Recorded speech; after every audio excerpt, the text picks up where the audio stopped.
Paper कैसा रहा तुम्हारा वहाँ का? सर ठीक रहा। ठीक रहा। और तुम कुछ बता रहे थे वो आरसीसी के बारे में, क्या बता रहे थे? आरसीसी के बारे में सर मैं बता रहे थे कि जो आपने जो सर ये डिजाइन रिक्वायरमेंट्स लिखवाए थे ना, कि ये हाँ। मिनिमम जो हमारी जो स्लैब थिकनेस है वो इतनी होनी चाहिए, तो मतलब हाँ, वैसे क्वेश्चन पूछे गए थे। अच्छा, पूछे गए थे। हाँ जी सर। ठीक है, और बाकी जैसे तुम्हारा क्या क्या हुआ था? एक तो सोम हुआ था, एक एफएम हुआ था, आरसीसी, हाँ जी सर। एक तुम्हारा स्टील, आरसीसी सर, फिर स्टील, और फिर सर ये बीएमसी। बीएमसी। हाँ, एक ट्रांसपोर्टेशन, वो तो तुमने किया नहीं था या क्या कर लिया था? सर ट्रांसपोर्टेशन में सर मैंने हाईवे कर लिया था।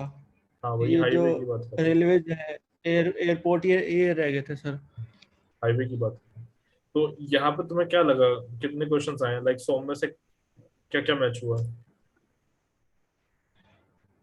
सर सोम में तो ये पूछ लिया था कि जैसे अनसपोर्टेड लेंथ है, कंडीशन दे दी थी तो कितनी रहेगी, मतलब 0.7 L, कॉलम्स वाला जो 0.8 L। चैप्टर था वहां से आए थे क्वेश्चंस, और कहाँ से क्वेश्चंस आए थे?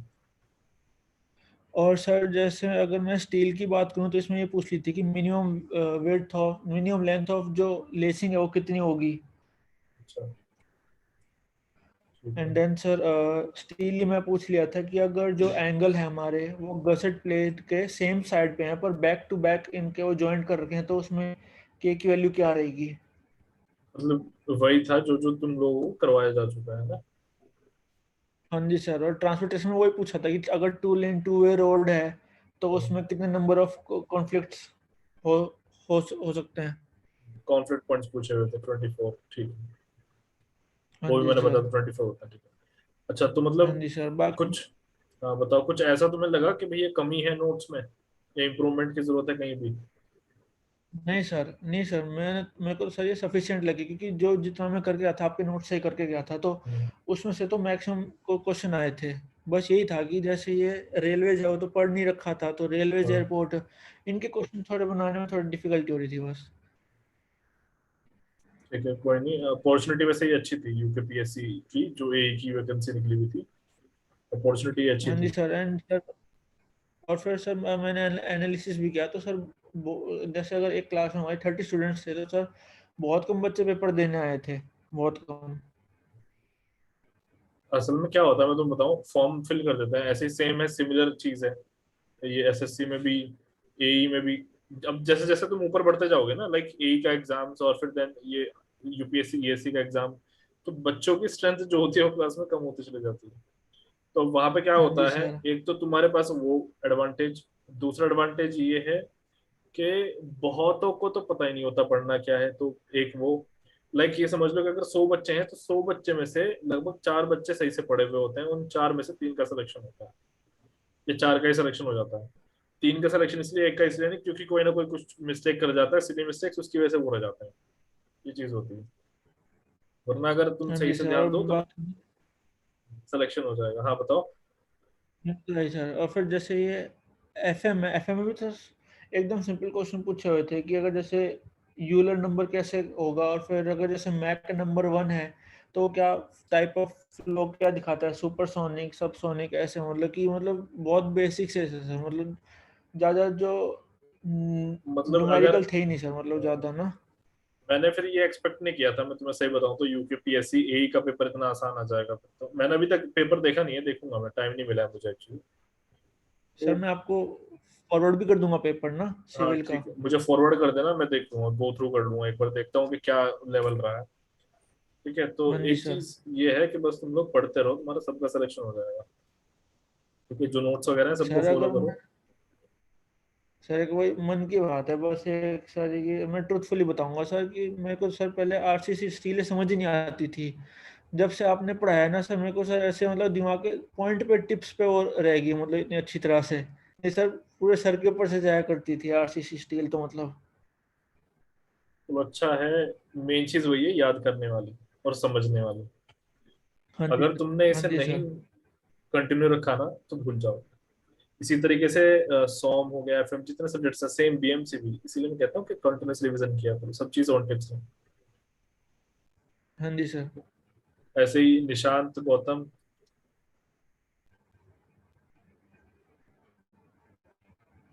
तुम लोगों का क्या स्टेटस है? अब हमें पढ़ना है मेथड्स ऑफ एनालिसिस, ठीक है? मेथड्स ऑफ एनालिसिस के ऊपर सबसे ज्यादा क्वेश्चन आते हैं, मोस्ट इंपोर्टेंट है, मेन सारा का सारा इसी के ऊपर है, मोस्ट इंपोर्टेंट, ठीक है? और प्री के भी बहुत क्वेश्चंस मिलेंगे हमारे किससे, मेथड ऑफ एनालिसिस से, ये चीज मैं तुम लोगों को पहले बता चुका हूं, ठीक? तो इस चीज पे हमें थोड़ा सा जो है ना ध्यान रखना है। अब यहाँ इस मेथड्स ऑफ एनालिसिस में हमारे पास में सबसे पहले हमें देखना है कि स्ट्रक्चर्स कितने तरह के होते हैं। तो जो हमारे स्ट्रक्चर्स हैं वो दो तरह के होते हैं। दो तरह के कौन कौन से हैं?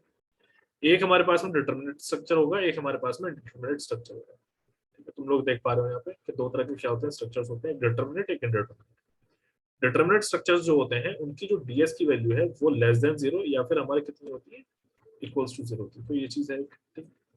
यहाँ पे जो ये लिखा हुआ है determinate structures, DS less than zero, less than equals to zero, इसके पहले, तो ये हो जाता है डिटरमिनेट स्ट्रक्चर्स, ठीक? इंडिटरमिनेट स्ट्रक्चर्स वो होते हैं जिनकी डीएस की वैल्यू ग्रेटर देन जीरो होती है, ठीक? इसको हम जो है रिडंडेंट या फिर हाइब्रिड स्ट्रक्चर भी बोलते हैं। अब यहाँ पे हमें एनालिसिस कैसे करना होता है, लाइक डिटरमिनेंट डिटरमिनेंट का और इंडिटरमिनेंट का एनालिसिस कैसे करना होता है।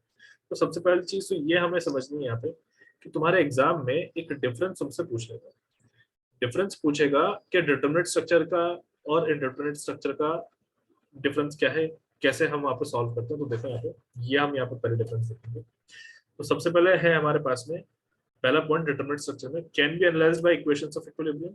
जो हमारी इक्विलिब्रियम इक्वेशंस थी सिर्फ उनसे हम क्या कर सकते हैं, इसमें यहाँ पे एनालिसिस कर सकते हैं।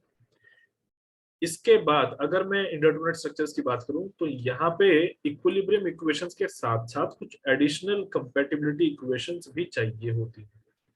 और वो एडिशनल कंपैटिबिलिटी इक्वेशंस कौन सी होती है, वो होती है स्लोप एंड डिफ्लेक्शंस की फॉर्म। यानी कि जो तुम्हारे स्लोप एंड डिफ्लेक्शंस वाले फॉर्मूले है ना, वो स्लोप एंड डिफ्लेक्शंस का तुम यहाँ पे क्या करोगे, यूज करोगे, इस बात को समझ लो, ठीक? अब इसको सॉल्व करने से पहले, यानी कि यहाँ को इसको करने से पहले एक बार स्लोप एंड डिफ्लेक्शन का जो सोम का चैप्टर है वो अच्छे से एक बार गो थ्रू कर लेना, ताकि ये सारी चीजें तुम्हें आगे समझ में आए, कोई दिक्कत ना हो न्यूमेरिकल करते हैं। अब देखो क्रॉस सेक्शन एरिया, जैसे कि ये क्रॉस सेक्शन जो तुम्हारा एरिया हो गया, मॉडुलस ऑफ इलास्टिसिटी हो गया, सॉरी मॉडुलस ऑफ इलास्टिसिटी हो गया, मोमेंट ऑफ इनर्शिया हो गया, और तुम्हारी मटेरियल प्रॉपर्टीज होगी, इनकी रिक्वायरमेंट यहाँ पे नहीं होती। मटेरियल प्रॉपर्टीज जैसे कि तुम्हारा यंग्स मॉडुलस हो गया, यहाँ पे पॉइजन रेशो हो गया, इन सब की रिक्वायरमेंट यहाँ पे नहीं। लेकिन इसमें क्या होता है कि क्रॉस सेक्शन यानी कि एरिया और ये अपना मोमेंट ऑफ इनर्शिया, ऐसी मेटल प्रॉपर्टी लाइक तुम्हारा ई और म्यू, ये सब रिक्वायर होते हैं। इसके बाद अगर मैं यहाँ पे देखूं नीचे, तो कोई भी एडिशनल स्टेप्स स्ट्रेस जो होते हैं वो यहाँ पे डेवलप नहीं होते। एडिशनल स्टेप्स के एग्जाम स्ट्रेसेस के एग्जांपल जैसे कि चेंज इन टेम्परेचर, मतलब चेंज इन टेम्परेचर की वजह से स्ट्रेस की बात कर रहा हूँ मैं यहाँ पे। तो चेंज इन टेम्परेचर की वजह से कोई भी स्ट्रेस नहीं आता, सपोर्ट सेटलमेंट की वजह से कोई स्ट्रेस नहीं आता, लैक ऑफ फिट की वजह से कोई स्ट्रेस नहीं आता। अभी तीन शब्द हैं क्या, चेंज इन टेम्परेचर के बारे में सब लोग जानते हैं, सब लोगों ने पढ़ा था, तो चेंज इन टेम्परेचर की वजह से स्ट्रेसेस सब लोग जानते हैं। सपोर्ट सेटलमेंट का मैं बताता हूँ क्या होता है। मान लो कि ये तुम्हारी कोई फाउंडेशन है, यहाँ पे जो नीचे तुम देख रहे हो, जो मैं लाइंस बना रहा हूँ, सॉलिड लाइंस, ये तुम्हारा यहाँ पे क्या है, कोई भी फाउंडेशन किसी चीज का, और ये कोई स्ट्रक्चर ऊपर जो है खड़ा है, कुछ भी पिलर वगैरह कुछ भी समझ लो उसको। और ये जैसे ये जो यहाँ पे तुम्हारा जो मैंने ब्लैक लाइन ड्रॉ करी है, ये हिस्सा अगर यहाँ कुछ नीचे चला जाए, यानी ये कुछ इतना डिफरेंस हो जाए, तो इसको हम कहते हैं सेटलमेंट, ठीक? और ये जो अब तुम ये देख रहे हो यहाँ पे, इसकी वजह से ये कहलाता है सपोर्ट सेटलमेंट, ठीक है? क्या कहलाता है, सपोर्ट सेटलमेंट, क्योंकि ऊपर किसी को सपोर्ट कर रहा है। तो इस सेटलमेंट की वजह से भी क्या आ जाता है, स्ट्रेसेस डेवलप होते हैं। वो हम अभी आगे देखेंगे, जितने भी यहाँ पे शब्द आ रहे हैं सबको डिटेल में देखेंगे, न्यूमेरिकल वैल्यूज देखेंगे, फॉर्मूले देखेंगे, सब कुछ देखेंगे। लैक ऑफ फिट क्या होता है, ये लैक ऑफ फिट दो तरह का हो सकता है, देख लो। लैक ऑफ फिट, इसका मतलब सबसे पहले तो ये होता है कि फिट नहीं हो रहा है, फिटिंग में कमी है। तो ये इस तरीके से हो सकता है, सपोज करो कि तुम्हारे पास में कुछ इतना स्पेस है, इसको ऐसे में बनाते हैं, सपोज करो कि तुम्हारे पास यहाँ कुछ ये स्पेस है, ये जो तुम देख रहे हो ये स्पेस है, इस स्पेस के बीच में तुम्हें ना यहाँ पे कुछ भी जो है डालना है। सपोज करो कि तुम यहाँ पे कोई एक लेकर के आए कुछ, और उसका साइज जो है इतना है, मतलब छोटा है, इस स्पेस से कम है। तो इतना जो ये जो गैप बच गया है ना, इतना गैप, ये तुम्हारा क्या है यहाँ पे, ये है लैक ऑफ फिट। उसी तरीके से सपोज करो कि यहाँ पे तुम्हारा जो है साइज बड़ा हो जाता है, ये लो, सपोज करो कि जो तुम्हारा स्पेस प्रोवाइड हो रहा है उससे ज्यादा साइज है, तो अब ये सिचुएशन जो है ये भी तुम्हारा क्या हो गया यहाँ पे, ये हो गया है लैक ऑफ फिट, इसको भी लैक ऑफ फिट, तो ये होता है लैक ऑफ फिट। तो यहाँ पे इस तरह के कोई भी एडिशनल स्ट्रेसेस डेवलप नहीं होते। अगर मैं इसमें बात करूं यानी कि इंडिटरमिनेट स्ट्रक्चर से बात करूं तो वहां पे डेवलप होता है। एक चीज हमारा एक पॉइंट हमारा ये है। अब आगे देखो, नेक्स्ट है इसमें मेथड्स ऑफ इंडिटरमिनेट एनालिसिस। देखो डिटरमिनेट एनालिसिस हमें नहीं पढ़ना, क्यों? क्योंकि सॉम में हम डिटरमिनेट एनालिसिस ही पढ़ते हैं। ये जो तुम हॉरिजॉन्टल फोर्सेस, वर्टिकल फोर्सेस और जो मोमेंट्स की वैल्यू निकालते हो, वो सॉम में तुम लोग डिटरमिनेट स्ट्रक्चर्स ही निकालना जानते हैं, ठीक है? वही हमने वहां पर अभी तक पढ़ा। हमें अब यहाँ पे इंडिटरमिनेट के लिए पढ़ना। तो इंडिटरमिनेट एनालिसिस में दो मेथड्स होते हैं, एक होता है एग्जैक्ट, एक होता है अप्रोक्सीमेट। दो तरह के मेथड्स होते हैं। जो एग्जैक्ट मेथड है ये एकदम एक्यूरेट मेथड होता है, अप्रोक्सीमेट मेथड अप्रोक्सीमेट। यहाँ पे मटेरियल प्रॉपर्टी जो होती है और जो क्रॉस सेक्शन होता है उसकी रिक्वायरमेंट होती है, ठीक है ना? किसकी बात कर रहा हूँ मैं? एग्जैक्ट मेथड की बात कर रहा हूँ, रिक्वायरमेंट होती है। अब यहाँ पे क्या होता है, मटेरियल प्रॉपर्टी और क्रॉस सेक्शनल प्रॉपर्टी जो होती है उनकी रिक्वायरमेंट यहाँ पे नहीं होती है, ठीक? ये चीज है। अब आगे देख लो। अब तुम्हारे मन में ये आ सकता है कि भैया यहाँ पे रिक्वायरमेंट क्यों नहीं है? आखिर अप्रोक्सीमेट मेथड भी तो हमारा क्या है, डिटरमिनेट एनालिसिस के अंदर ही आ रहा है ना। तो होता क्या है कि अप्रोक्सीमेट मेथड में हम क्या करते हैं, इनडिटरमिनेट स्ट्रक्चर को कन्वर्ट कर देते हैं डिटरमिनेट स्ट्रक्चर।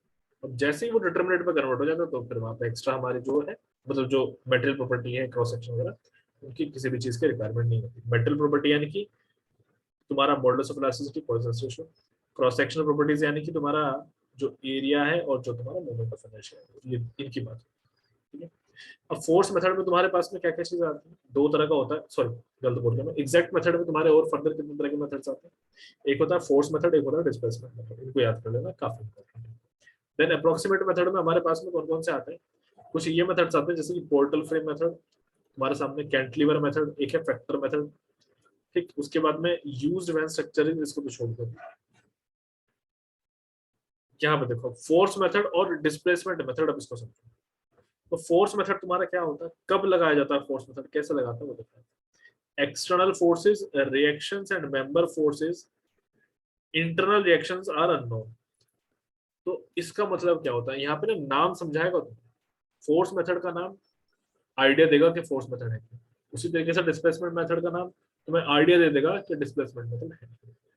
फोर्स मेथड में जैसे कि तुम देख पा रहे हो फोर्स का जिक्र हो रहा है, यानी कि तुम्हारे यहाँ पे जितने भी तरह के फोर्सेस हैं वो सब यहाँ पे निकाले जाते हैं, ठीक है? तभी नाम पड़ा फोर्स मेथड। कितने तरह के फोर्सेस हो सकते हैं, like external forces, reactions, internal forces, ठीक है? ये सब चीजें यहाँ पे निकाल जाती हैं। डिस्प्लेसमेंट मेथड की अगर हम बात करें तो डिस्प्लेसमेंट क्या क्या होता है भैया? कोई भी डिफॉर्मेशन। कैसा डिफॉर्मेशन? लाइक अपनी पोजीशन से डिस्प्लेस हो जाना, हट जाना। तो एक तो डिफ्लेक्शन हो सकता है, ठीक है? दूसरा तुम्हारा कोई एंगल वहां पे आ जाए, वो हो सकता है। तो ये चीज तुम्हारे सामने लिखी है, जॉइंट डिफॉर्मेशन और अनबाउंस, ये दोनों यहाँ पे निकालो। यहाँ पे देखो नंबर ऑफ कंपैटिबिलिटी इक्वेशंस जो है वो किसके बराबर होती है? डीएस के बराबर होती है। अब ये कंपैटिबिलिटी इक्वेशंस वो इक्वेशंस जिनका यूज करके हम अपनी वैल्यूज निकालते हैं। वैल्यूज कौन सी? यहाँ पे जो फोर्सेस की जो वैल्यूज है इनकी बात कर रहे हैं। तो जिन इक्वेशंस का यूज करके हम अपनी वैल्यूज निकाल लेंगे उनको कहते हैं यहाँ पे कंपैटिबिलिटी इक्वेशंस, और वो बराबर होंगी किसके? डीएस के। उसी तरीके से यहाँ पे जो हमारी इक्वेशंस बनेंगी वो किसके बराबर बनेंगी? डीके के बराबर बनेंगी, काइनेमेटिक इंडिटरमिनेसी के बराबर। अब कंपैटिबिलिटी इक्वेशंस भी तुम हो सके कि भैया नाम पे कंफ्यूज हो, तो क्या होता है compatibility equations? For example ax plus by equals to 10, यहाँ पे कर लो उसी तरीके से इसको a2x कर लेते हैं, यहाँ पे a1x b1y, यहाँ पे माइनस हो जाता है b2y इक्वल्स टू 7। ये जो इस तरह की इक्वेशंस जिनको सॉल्व किया जाए ये कंपैटिबिलिटी इक्वेशंस, जिसमें वेरिएबल्स होंगे उनको सॉल्व करें कुछ वैल्यू मिल जाए, वो कंपैटिबिलिटी इक्वेशन। ये मेथड तब सुटेबल होता है जब ds का वैल्यू कम होगा किससे? dk से, और ये मेथड तब सुटेबल है जब dk का वैल्यू ज्यादा हो जाए, सॉरी dk का वैल्यू कम हो जाएगा ds से, ठीक है? अब जो तुम्हारा फोर्स मेथड है, फिर फ्लेक्सिबिलिटी, या फिर इसके नाम है यहाँ पे फोर्स मेथड, फ्लेक्सिबिलिटी मेथड, या फिर कंपैटिबिलिटी मेथड, और नाम से भी जाना जाता है। तो इसके अंदर और फर्दर बहुत सारे मेथड्स होते हैं। वो कौन कौन से मेथड्स हैं वो देखते हैं यहाँ पे। सबसे पहला स्ट्रेन एनर्जी मेथड, देन उसके बाद में आता है कास्टिग्लियानोस मेथड। इस कास्टिग्लियानोस मेथड में दो थ्योरम्स होते हैं, थ्योरम 1, थ्योरम 2। दोनों थ्योरम्स इंपॉर्टेंट है, दोनों इंपॉर्टेंट है। प्री में पूछता है, मेंस में तो सॉल्यूशन करवाता है। अब ये जो कास्टिग्लिआनो थ्योरम है इसके बारे में आप लोगों को बता दूं, ये एक्सटेंशन है किसका, स्ट्रेन एनर्जी मेथड, इसी का ही क्या है, एक्सटेंशन। अब आगे देख लेते हैं। नेक्स्ट हमारा यहाँ पे मेथड ऑफ कंसिस्टेंट डिफॉर्मेशन, एक हो गया मेथड ऑफ कंसिस्टेंट डिफॉर्मेशन। फिर हम वर्चुअल वर्क या फिर यूनिट लोड मेथड, फिर हमारा कॉलम एनालॉजी, फिर हमारा थ्री मूवमेंट थ्योरम, फिर हमारा मिनिमम पोटेंशियल एनर्जी मेथड, फिर है हमारा फ्लेक्सिबिलिटी मैट्रिक्स मेथड, देन उसके बाद में है हमारा मैक्सवेल मोहर इक्वेशन, ये मैक्सवेल मोहर इक्वेशन। तो ये सब कुछ मेथड है जो इसके अंदर है।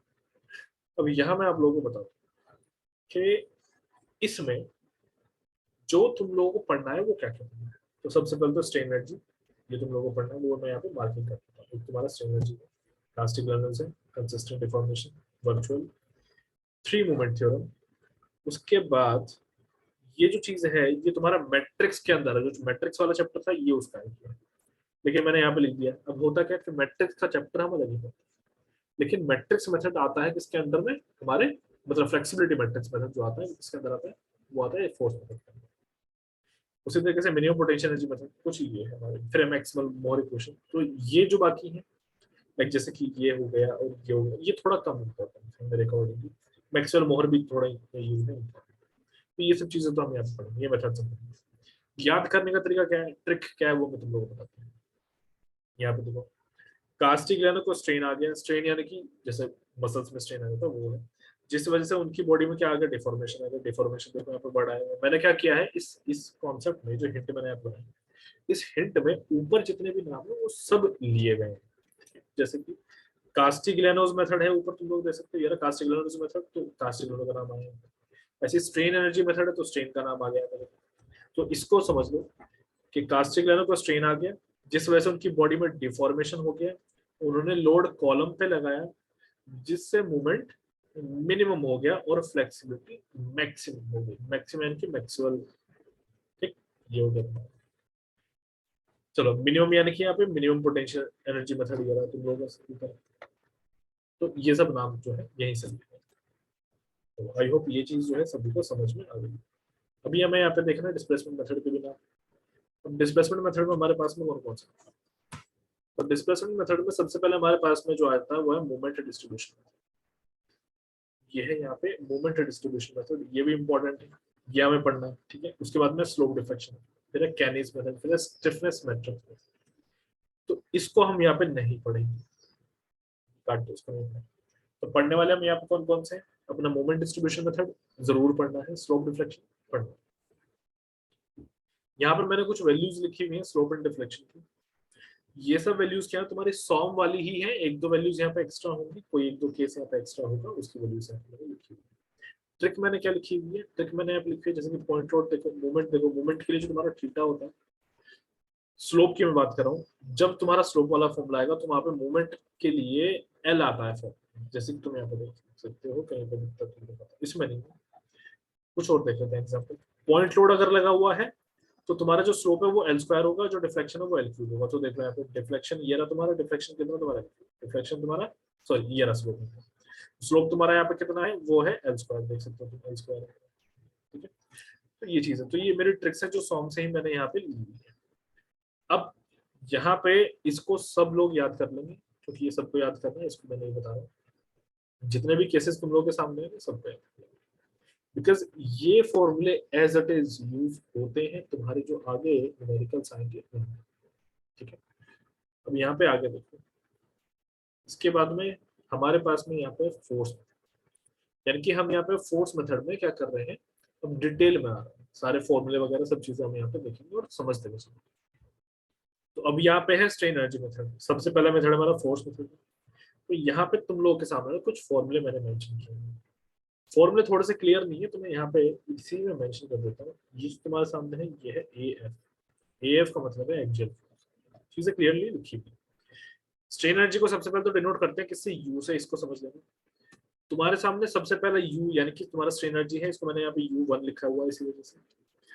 फॉर्मूला क्या है, 0 टू एल, एल तुम्हारा यहाँ पे लेंथ है, यहाँ पे तुम्हारा एक्सियल फोर्स ए एफ लिखा हुआ है, तुम देख सकते हो यहाँ पे, ये है ए एफ, इस ए एफ का स्क्वायर, ठीक है, इसको अपॉन में 2 ई ए, ये यहाँ पे लिखा है, ये है ड्यू टू एक्सियल फोर्स। उसी तरीके से यहाँ पे शेयर फोर्स है, यहाँ पे शेयर फोर्स के लिए यहाँ पे आ जाता है ए एस और यहाँ पे आ जाता है जी। ठीक है, 2GAS, ठीक है, AS यानी कि एरिया ऑफ शेयर, कह सकते हो एरिया ऑफ शेयर। उसके बाद में तुम्हारे पास में ये फॉर्मूला है, तो ये तुम्हारा फॉर्मूला किसके लिए, ये टॉर्क के लिए होता है। टॉर्क के लिए तुम्हारे पास यहाँ पे क्या है, G आ रहा है और J आ रहा है, J यानी कि polar movement of inertia. Then उसी तरीके से तुम्हारा बेंडिंग मूवमेंट के लिए भी आ रहा है, वो कितना है, m²/2EI, ये तुम्हारा फॉर्मूला है। तो इस तरीके से तुम अपनी स्ट्रेन एनर्जीज फॉर्मूला अप्लाई करके निकाल सकते हो। ठीक, अब इन्हीं का हम आगे जो है यूज करेंगे, जो हमारे आगे क्वेश्चंस वगैरह होंगे। अभी देखो, अभी हमने और भी चीजें समझ ली हैं। तो देखो, टोटल स्ट्रेन एनर्जी फिर हमारी क्या हो जाएगी, टोटल स्ट्रेन एनर्जी हो जाएगी, सभी को जोड़कर टोटल स्ट्रेन एनर्जी हो जाएगी। अब जो स्ट्रेन एनर्जी होती है यानी कि एक्सियल फोर्स और शियर फोर्स की वजह से, वो बहुत ही कम होती है, तो उसको हम क्या करते हैं, इग्नोर कर देते हैं, नेग्लेक्ट कर देते हैं। एक्सियल फोर्स और शियर फोर्स की वजह से एनर्जी जो है वो कम होती है। सबसे ज्यादा एनर्जी किसकी वजह से होती है, सबसे ज्यादा एनर्जी होती है हमारे मूवमेंट की वजह से और अपने स्लोप की वजह से। ठीक है, अब यहाँ पे आता है हमारा कैस्टिग्लियानोस मेथड। कैस्टिग्लियानोस मेथड में पहली थ्योरम है, पहली थ्योरम जो है उसमें हम क्या निकालते हैं, देखो यहाँ पे लोड है, मूवमेंट है। अब एक रिलेशन में तुम लोग होता है, जब भी लोड का जिक्र होगा तो लोड के साथ हमेशा डिफ्लेक्शन है, ठीक है ना। जब भी मूवमेंट का जिक्र होगा उसके साथ में हमेशा स्लोप लेना। फॉर्मूला भी यही ऐसे ही अप्लाई होता है। तो क्या यहाँ पे करली यू अपॉन करली थीटा, इनकी स्ट्रेन एनर्जी का हम विद रिस्पेक्ट टू क्या निकाल रहे हैं, स्लोप निकाल रहे हैं, तो वो मुझे क्या दे देगा यहाँ पे, मूवमेंट दे देगा। उसी तरीके से यहाँ पे strain energy with respect to क्या निकाल रहे हैं, डिफॉर्मेशन निकाल रहे हैं, यानी कि डिस्प्लेसमेंट जो अपना है, तो वो हमें दे देगा पी, यानी अप्लाई। तो ये अब स्टेटमेंट यहाँ पे क्या होता है, वो स्टेटमेंट समझ लो। स्टेटमेंट होता है कि जब भी हम डिफरेंशिएशन करेंगे स्ट्रेन एनर्जी का due to the, sorry with respect to the अपना ये जो डिफॉर्मेशन है या डिस्प्लेसमेंट है वो, तो दोबारा बताता हूँ कि जब भी हम अपना क्या करेंगे, हम अपना करेंगे यहाँ पे डिफरेंशिएशन किसका, स्ट्रेन एनर्जी का, किसके रेस्पेक्ट में, अपने डिस्प्लेसमेंट के रेस्पेक्ट में, तो वो हमें लोड की वो वैल्यू देगा जिसने वो डिस्प्लेसमेंट किया। उसी तरीके से जब भी हम स्ट्रेन एनर्जी का क्या करेंगे, अपना ये क्या कहते हैं उसको, डिफरेंशिएशन करेंगे विद रिस्पेक्ट टू स्लोप, तब हमें क्या मिल जाएगा, तब हमें वो मूवमेंट मिल जाएगा जिसने वो स्लोप किया होगा। ठीक है, तो ये हमारे यहाँ पे स्टेटमेंट है। अब यहाँ पे हमारे पास में नेक्स्ट है सेकंड थ्योरम कास्टिग्लियानोस की। यहाँ पे जो तुम्हारे सामने फिगर है, इसको सही से बना देते हैं पहले। फिगर कुछ इस तरह का दिख रहा है, यहाँ पे जो है लोड लगा हुआ है, यहाँ पे डिस्प्लेसमेंट आया है। तो जो चीज तुमने ऊपर पढ़ी थी ना, वो जस्ट अपोजिट करते हैं। जैसे कि देखो, यहाँ पे मैंने क्या किया है, करली यू अपॉन करली पी इक्वल्स टू डिस्प्लेसमेंट, तो यहाँ पे स्टेटमेंट हमारे बदल जाता है, और वो जो स्टेटमेंट है वो मैंने ऑलरेडी नीचे लिख रखी है। तो ये स्टेटमेंट्स आप लोग जो है देख सकते हैं। उसी तरीके से यहाँ पे तुम्हारा मूवमेंट है, मैं यहाँ पे क्या देगा, चलो बस यहाँ तक इतना ही था हमारे कास्टिग्लियानोस थ्योरम। अब आगे देखते हैं।